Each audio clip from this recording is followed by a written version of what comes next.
नमस्कार साथियों, आप सबका बहुत बहुत स्वागत है अपने यूट्यूब चैनल कल्पना हिंदी एकेडमी में। साथियों, जैसा कि आप जानते हैं कि हमारे 10,000 प्रश्नों की टेस्ट सीरीज चल रही है, जिनमें से हमने कुछ प्रश्नों पर चर्चा कर ली है और कुछ प्रश्नों पर हम आज भी चर्चा करने वाले हैं, जो आने वाली परीक्षाओं के लिए उपयोगी रहेंगे। तो हमारा पहला प्रश्न है, आगे के संपादकत्व में दूसरा सप्तक कब प्रकाशित हुआ? आगे के संपादकत्व में दूसरा सप्तक कब प्रकाशित हुआ? ऑप्शन है 1943, 1951, 1948 या 1955। आगे जी के संपादकत्व में 4 सप्तक प्रकाशित हुए थे। ठीक है, पहला सप्तक 1943 ईस्वी में, जिसको हम तार सप्तक के नाम से जानते हैं। दूसरा सप्तक 1951 में, तीसरा सप्तक 1959 में प्रकाशित हुआ और चौथा सप्तक 1989 ईस्वी में प्रकाशित हुआ। तो यहाँ पे हमारे से प्रश्न पूछा गया कि दूसरा सप्तक कब प्रकाशित हुआ, तो इसका सही आंसर रहेगा ऑप्शन नंबर ब, 1951 ईस्वी में। अब हमारा अगला प्रश्न है, हारो मत साहस मत छोड़ो, इससे भी अथाह शून्य में बोनो ने 3 पगों में धरती नापी। इनमें से किसकी पंक्तियां हैं? ये जो पंक्तियां हैं, हारो मत साहस मत छोड़ो, इससे भी अथाह शून्य में बोनो ने 3 पगों में धरती नापी, ये किसकी पंक्तियां हैं? ऑप्शन है धर्मवीर भारती, भवानी प्रसाद मिश्र, भारत भूषण अग्रवाल या शमशेर बहादुर सिंह की। तो ये पंक्तियाँ जो है वो धर्मवीर भारती जी की हैं। ठीक है, और इन पंक्तियों के माध्यम से कवि लघु मानव को साहस बंधाते हैं। अब हमारा अगला प्रश्न है, इनमें से कौन से कवि मात्र अपने स्वर माधुर्य तथा संगीत ज्ञान के कारण लोकप्रिय हो रहे हैं? कौन से कवि ऐसे हैं जो अपने स्वर माधुर्य तथा संगीत ज्ञान के कारण ही लोकप्रिय हो रहे हैं? ऑप्शन है गोपाल दास नीरज, संतोष आनंद, बाल कवि वैरागी या उपयुक्त सभी। तो इसका सही आंसर रहेगा ऑप्शन नंबर द। ये सभी कवि जो है वो केवल अपने स्वर माधुर्य तथा संगीत ज्ञान के कारण ही लोकप्रिय हो रहे हैं। अब हमारा अगला प्रश्न है, आधुनिक हिंदी कविता के जन्मदाता के रूप में विख्यात भारतेंदु हिंदी के विभिन्न साहित्यांगों पर कितनी रचनाएं लिखी? आधुनिक हिंदी कविता के जन्मदाता के रूप में विख्यात भारतेंदु हिंदी के विभिन्न साहित्यांगों पर कितनी रचनाएं लिखी इन्होंने? ऑप्शन है 51, 105, 175 या 200। आधुनिक हिंदी कविता के जन्मदाता भारतेंदु जी, जिनका जन्म 1850 ईस्वी में और मृत्यु 1885 ईस्वी में हुई। इन्होंने साहित्यांगों पर कितनी रचनाएं की? तो इसका सही आंसर रहेगा ऑप्शन नंबर स, 175। केवल 35 वर्ष की आयु में ही इन्होंने कविता, नाटक, उपन्यास, इतिहास, आलोचना तथा निबंध आदि विभिन्न साहित्यांगों पर उच्च कोटि की 175 रचनाएं लिखी। ठीक है, हमारा अगला प्रश्न है, भारतेंदु की काव्य रचना इनमें से कौन सी है? भारतेंदु की काव्य रचना कौन सी है? ऑप्शन है प्रेम माधुरी, प्रेम तरंग, प्रेम सरोवर, उपयुक्त सभी। तो भारतेंदु जी की ये सभी रचनाएं हैं, तो इसका सही आंसर होगा ऑप्शन नंबर द। उपयुक्त सभी रचनाएं जो है वो भारतेंदु की काव्य रचनाएं हैं। ठीक है, प्रेम माधुरी इसका रचना काल क्या है? 1875 ईस्वी। प्रेम तरंग इसका रचना काल 1877 और प्रेम सरोवर का रचना काल आप लोग मुझे कमेंट करके बताएंगे। ठीक है, अब हमारा अगला प्रश्न है, इनमें से कौन पद्य रचना को कलम की कारीगरी मानते थे? कौन से कवि ऐसे थे जो पद्य रचना को कलम की कारीगरी मानते थे? ऑप्शन है ठाकुर जगमोहन सिंह, बद्री नारायण चौधरी प्रेमघन या प्रताप नारायण मिश्र या पंडित अंबिका दत्त व्यास। तो इसका सही आंसर रहेगा ऑप्शन नंबर ब। बद्री नारायण चौधरी प्रेमघन जो है वो पद्य रचना को कलम की कारीगरी मानते थे। बद्री नारायण चौधरी प्रेमघन हिंदी के अतिरिक्त संस्कृत, अंग्रेजी, फारसी, उर्दू के भी अच्छे जानकार थे। ठीक है, अब हमारा अगला प्रश्न है, साथियों अगर आपको मेरी वीडियो पसंद आए तो प्लीज़ मेरे चैनल को सब्सक्राइब कर देना ताकि आने वाले हर वीडियो की नोटिफिकेशन आप तक पहुंचे। साथियों अब हमारा अगला प्रश्न है, सिद्धि हेतु स्वामी गए यह बड़ गौरव बात, पर चोरी चोरी गए यह बड़ा व्याघात। यह मैथिली शरण गुप्त रचित किस कृति से ली गई पंक्तियां हैं? ये पंक्तियां जो है वो मैथिली शरण गुप्त की है। सिद्धि हेतु स्वामी गए यह बड़ गौरव बात, पर चोरी चोरी गए यह बड़ा व्याघात। ये मैथिली शरण गुप्त की कौन सी रचना से ली गई है? तो ऑप्शन है रंग में भंग, साकेत, भारत भारती या यशोधरा।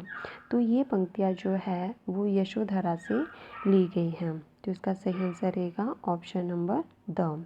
ठीक है, मैथिली शरण गुप्त की सारी रचनाएं हैं और ये पंक्तियाँ जो है वो यशोधरा से ली गई है और यशोधरा का रचना काल जो है वो 1933 है। ठीक है, रंग में भंग इसका रचना काल क्या है? 1909। कई पुस्तकों में आपको 1910 भी मिल जाएगा, पर वैसे 1909 ही माना जाता है। ठीक है, साकेत का रचना काल 1931 ईस्वी है और भारत भारती का रचना काल जो है वो 1912 ईस्वी है। ठीक है, अब हमारा अगला प्रश्न है, इनमें से कौन सी रचना जयशंकर प्रसाद की अंतिम रचना है? कौन सी रचना जो है वो जयशंकर प्रसाद की अंतिम रचना है? ऑप्शन है कामायनी, चित्रधारा, आंसू या प्रेम पथिक। ये चारों रचनाएं जो है वो जयशंकर प्रसाद जी की हैं और अंतिम रचना जो है ये उनकी कामायनी है। ठीक है, जिसका रचना काल 1935 ईस्वी माना जाता है। और चित्राधार का रचना काल क्या है ये आप लोग मुझे बताएंगे कमेंट बॉक्स में कमेंट करके। और आंसू का रचना काल 1925 ईस्वी माना जाता है और प्रेम पथिक का रचना काल 1913 ईस्वी है। अब हमारा अगला प्रश्न है, देखते नहीं मेरे पास एक कवि की वाणी, कलाकार के हाथ, पहलवान की छाती और फिलासफर के पैर हैं। निराला के संदर्भ में यह किसकी उक्ति है? निराला के संदर्भ में यह किसकी उक्ति है? देखते नहीं मेरे पास एक कवि की वाणी, कलाकार के हाथ, पहलवान की छाती और फिलासफर के पैर हैं, किसकी उक्ति है? ऑप्शन है डॉक्टर इंद्रनाथ मदान की है, निराला की है, बाबू गुलाब राय जी की है या आचार्य नंद दुलारे वाजपेयी की है। तो इसका सही आंसर रहेगा ऑप्शन नंबर ब। ये पंक्तियाँ जो है वो निराला जी ने अपने व्यक्तित्व के विश्लेषण में ये कथन कहा है। ठीक है, निराला जी की ही उक्ति है ये और उन्होंने ये अपने व्यक्तित्व के विश्लेषण में कही है। अब हमारा अगला प्रश्न है, इनमें से कौन सी कृति रामकुमार वर्मा की है? ये यहाँ पे हमारे पास कुछ रचनाएं दी गई हैं, तो कौन सी रचना जो है वो रामकुमार वर्मा की है? ऑप्शन है स्वर्णधूली, निशा निमंत्रण, दीपशिखा या अंजलि। ठीक है, तो इसका सही आंसर रहेगा ऑप्शन नंबर द। अंजलि जो है वो रामकुमार वर्मा जी की रचना है। ठीक है, और इसका रचना काल क्या है? 1924। ठीक है, और स्वर्णधूली किसकी रचना है? तो ये पंत जी की रचना है और इसका रचना काल 1947 है। निशा निमंत्रण ये हरिवंश राय बच्चन जी की रचना है 1938 की और दीपशिखा ये महादेवी वर्मा जी की है 1942 ईस्वी की। ठीक है, तो हमारा अगला प्रश्न है, किसने लिखा है? सड़क था ऊपर नीचे था पाताल, अपच के मारे बहुत बुरा हाल था, दिल दिमाग भूस का खद्दर का खाल था। ये जो है वो किसने लिखा है? ऑप्शन है हमारे पास शिव मंगल सिंह सुमन, नागार्जुन, नरेंद्र शर्मा या रांघे राघव। तो ये जो है वो हमारे कवि नागार्जुन जी ने लिखा है। ठीक है, क्या लिखा है इन्होंने? सड़क था ऊपर नीचे था पाताल, अपच के मारे बहुत बुरा हाल था, दिल दिमाग भूस का खद्दर का खाल था। अब इसका सही आंसर रहेगा ऑप्शन नंबर ब, नागार्जुन ने लिखा है ये।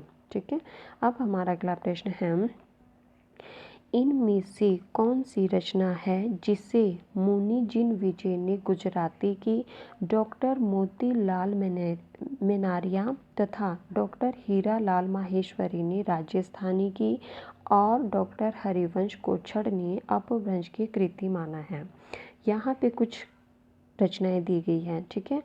वो कौन सी रचना है जिसे मुनि जिन विजय ने तो गुजराती की कृति माना है, डॉक्टर मोतीलाल मनेरिया तथा हीरालाल माहेश्वरी ने राजस्थानी की कृति माना है, और डॉक्टर हरिवंश कोछड़ ने जो है वो अपभ्रंश की कृति माना है। तो ये हमारे पास यहाँ पे रचनाएं दी गई है। आराधना, बाल शिक्षा, अतिचार, उपयुक्त सभी। तो इसका सही आंसर रहेगा ऑप्शन नंबर डी। उपयुक्त सभी रचनाओं को जो है वो इन्होंने अपने अपने हिसाब से माना है। जैसे जिन विजय मुनि ने इनको जो है वो गुजराती कृति माना है, डॉक्टर मोतीलाल मेनेरिया तथा हीरालाल माहेश्वरी ने राजस्थानी कृति माना है, और हरिवंश कोछड़ ने अपभ्रंश की कृति माना है। जबकि ये रचनाएं जो है वो संग्राम सिंह जी की रचनाएं हैं, ठीक है। अब हमारा अगला प्रश्न है, इनमें से कौन सी रचना ब्रज भाषा गद्य की कृति नहीं है? कौन सी रचना है जो ब्रज भाषा की नहीं है? ऑप्शन है वैताल पचीसी, वर्ण रत्नाकर, अगहन महात्माएं, नासिकेतोपाख्यान। तो इसका सही आंसर रहेगा ऑप्शन नंबर ब। वर्ण रत्नाकर जो है वो ब्रज भाषा गद्य की रचना नहीं है, जबकि यह मैथिली भाषा की रचना है। और यह किसके द्वारा कृत है? तो ये जयोति ऋषभ ठाकुर की रचना है, ठीक है। अब हमारा अगला प्रश्न है, खड़ी बोली के ब्रज भाषा की अपेक्षा खड़ी अर्थात कर्कश होने के कारण इसका नाम जो है वो खड़ी बोली पड़ गया। ये किसका मत है? ऑप्शन है चंद्रधर शर्मा गुलेरी, डॉक्टर धीरेन्द्र वर्मा, ब्रज रतन दास या जॉन गिल क्राइस्ट का। तो इसका सही आंसर रहेगा ऑप्शन नंबर ब, धीरेन्द्र वर्मा। ये मत जो है वो धीरेन्द्र वर्मा का है कि कर्कश होने के कारण या खड़ी अर्थात कर्कश होने के कारण इसका नाम जो है वो खड़ी बोली पड़ गया। अब हमारा अगला प्रश्न है, 1826 ईस्वी में कोलकाता से हिंदी का प्रथम समाचार पत्र निकला, उसका नाम क्या था? ठीक है, 1826 ईस्वी में कलकत्ता से हिंदी का प्रथम समाचार पत्र निकला, उसका नाम क्या था? ऑप्शन है उदंत मार्तंड, सुधाकर, समाचार सुधा वर्णन, उपयुक्त में से कोई नहीं। तो इसका सही आंसर रहेगा ऑप्शन नंबर अ, उदंत मार्तंड, जिसके संपादक कौन है? जुगल किशोर हैं, ठीक है। इसको जो है वो हिंदी का प्रथम समाचार पत्र माना जाता है और यह 1826 में कलकत्ता से निकला था। अब हमारा अगला प्रश्न है, भारतेंदु युगीन इन नाटकों में कौन सा नाटक रंगमंची है? भारतेंदु युग के इन नाटकों में से कौन सा नाटक है जो रंगमंची है? ऑप्शन है श्रीनिवास दास का प्रेम मोहिनी, लाला खड़क बहादुर मल का रति कुसुमायुध, सी राधा कृष्ण दास का कौन सा है दुखिनी बाला, या हरियोध जी का रुक्मणी परिणय। तो इसका सही आंसर रहेगा ऑप्शन नंबर ब, लाला खड़क बहादुर मल का रति कुसुमायुध जो है वो नाटक रंगमंची है, ठीक है। अब हमारा अगला प्रश्न है, इनमें से जयशंकर प्रसाद का कौन सा प्रथम ऐतिहासिक नाटक है? जयशंकर प्रसाद जी का कौन सा प्रथम ऐतिहासिक नाटक है? ऑप्शन है विशाख, जन्मेजय का नागयज्ञ, कामना या राजश्री। तो इसका सही आंसर रहेगा ऑप्शन नंबर द, राजश्री जो है वो जयशंकर प्रसाद जी का प्रथम ऐतिहासिक नाटक माना जाता है और इसका रचनाकाल 1915 है। क्या है? 1915 ईस्वी माना जाता है। और कामना, अच्छा, और विशाख का क्या माना जाता है? विशाख का रचनाकाल जो है वो विशाख का क्या माना जाता है? 1921 है ना, विशाख का 1921, और जन्मेजय नागयज्ञ का 1926 और कामना का 1927, ठीक है। विशाख का 1921, जन्मेजय नागयज्ञ का 1926 और कामना का रचनाकाल 1927 ईस्वी माना जाता है। अब हमारा अगला प्रश्न है, इनमें से कौन सा गीति नाट्य की श्रेणी में आता है? कौन सा नाटक जो है वो गीति नाट्य की श्रेणी में आता है? ऑप्शन है गोविंद दास कृत कर्तव्य, या उदय शंकर भट्ट कृत दाहर, या प्रेमचंद कृत संग्राम, या भगवती चरण वर्मा कृत ताना। तो गीति नाट्य की श्रेणी में जो आता है वह आता है भगवती चरण वर्मा कृत ताना। ठीक है, ये गीति नाट्य की श्रेणी में आता है। अब हमारा अगला प्रश्न है, एकांकी नाटकों को स्वतंत्र साहित्यिक विधा के रूप में कब मान्यता मिली? एकांकी नाटकों को स्वतंत्र साहित्यिक विधा के रूप में कब मान्यता मिली? ऑप्शन है 1935, 1940, 1938 या 1945। तो एकांकी नाटकों को स्वतंत्र साहित्यिक विधा के रूप में जो मान्यता मिली वो 1940 में मिली। ठीक है, इसका सही आंसर रहेगा ऑप्शन नंबर ब, 1940 में दिल्ली और लखनऊ के रेडियो स्टेशन से, ठीक है, इसका प्रसारण होता था और इसी उसमें जो है इनको साहित्यिक विधा के रूप में मान्यता भी मिली। अब हमारा अगला प्रश्न है, इनमें से कौन सा रेडियो नाटक विष्णु प्रभाकर का है? कौन सा नाटक जो है वो रेडियो नाटक है और विष्णु प्रभाकर जी का है? ऑप्शन है प्रकाश और परछाई, रेशमी टाई, अशोक वन, ओ मेरे सपने। तो इसका सही आंसर रहेगा ऑप्शन नंबर अ, प्रकाश और परछाई जो है ये विष्णु प्रभाकर जी का रेडियो नाटक है। रेशमी टाई किसका है? तो ये राम कुमार वर्मा जी का है। अशोक वन ये लक्ष्मी नारायण मिश्र जी का है। और ओ मेरे सपने ये आप लोग मुझे कमेंट बॉक्स में कमेंट करके ज़रूर बताना। ठीक है, तो साथियों ये थे हमारे आज के कुछ महत्वपूर्ण प्रश्न जिन पर हमने चर्चा की। अगर आपको मेरी वीडियो पसंद आई हो तो प्लीज़ लाइक कर देना और मेरे चैनल को सब्सक्राइब कर देना ताकि आने वाली हर वीडियो की नोटिफिकेशन आप तक पहुँचे। धन्यवाद।